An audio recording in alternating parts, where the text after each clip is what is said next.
I divorced my husband 3 years ago because he was depressed. Now I want him back, so I texted him and he's dating someone else. I divorced my husband 3 years ago and I miss him every day. I asked for a divorce for a few reasons, most of which being that his depression got exponentially worse day after day and he refused to seek treatment. Sometimes he wouldn't even go into work and ended up getting fired from his job. I stayed with him for so long, praying that one day he would start trying to get better. It was all I ever wanted, but that day didn't come. I sobbed the entire time signing those papers, and when I handed them to him and asked for a divorce, he just gave me the emptiest, deadest look and signed them without a word. My heart felt like it had been shattered with a hammer, anger and sadness and fear tied together in the world's tightest, ugliest knot and inset deep into my chest. I put on a brave face for my friends, tried to frame it as shackles coming off and a new beginning, but it was a lie. It just hurts, and it kept hurting, and it will never stop hurting. He was my soulmate. I'll never love anyone like I loved him. He used to be so sweet and loving, so passionate and happy in every other wonderful thing a man could want from another. They say each day gets easier, but it isn't for me. It's been 3 years and I'm still reaching over to the other side of the bed in the morning to pull him close, and it always stings when my hands touch fabric and not his skin. It's been 3 years and I'm still expecting to see his car in the driveway when I get home from work. It's been 3 years and my heart isn't any less broken than the day he left. I've been stalking his socials,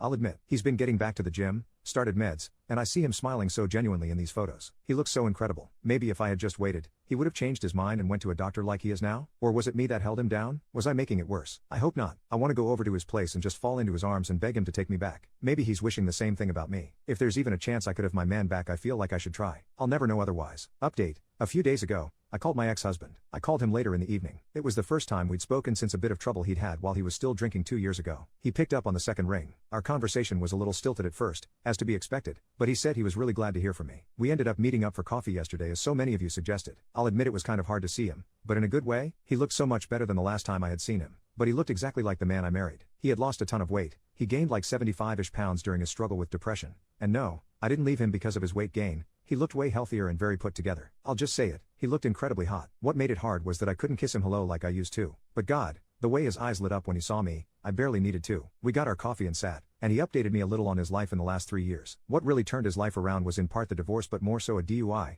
Nobody was hurt. He was caught a few blocks from his apartment. He's since gone to rehab and AA, gotten his license back, and had to use a breathalyzer whenever he started his car for a while. He hasn't had a drop of alcohol since, and I told him I was so proud of him. He's also started antidepressants, and made a point of telling me that they're not SSRIs. But when I asked what that meant, he got embarrassed and told me never mind. The bottom line is that they've been helping him. He's back to being a gym rat, and he's almost completely turned his life around. This was around the point I started tearing up. It just felt so good knowing he was okay. Better than okay. He was good. I also apologized to him for not sticking by him. He cut me off and said I had nothing to apologize for. He was a wreck, and I was being dragged down with him. That also felt good to hear. I apologized for not contacting him much during the last 3 years. That apology, he accepted. He was dating someone for a few months, too. He broke up with him once he tried to get him to drink on New Year's. He seemed dismissive of the guy. Guess it wasn't too serious. We got up and went on a walk after a few hours, and I think we both realized it felt like a first date. I had to stop myself from trying to hold his hand at a few points, I'll admit. We ended up sitting on a bench in a nearby park, and I confessed. I told him I missed him more than anything, how I never stopped loving him, and how if he wanted to, I'd love to try again from the beginning this time. We'd go to couples therapy, keep our heads above the water, and take it slow. He was quiet for a minute before he told me something. He said he was doing better now,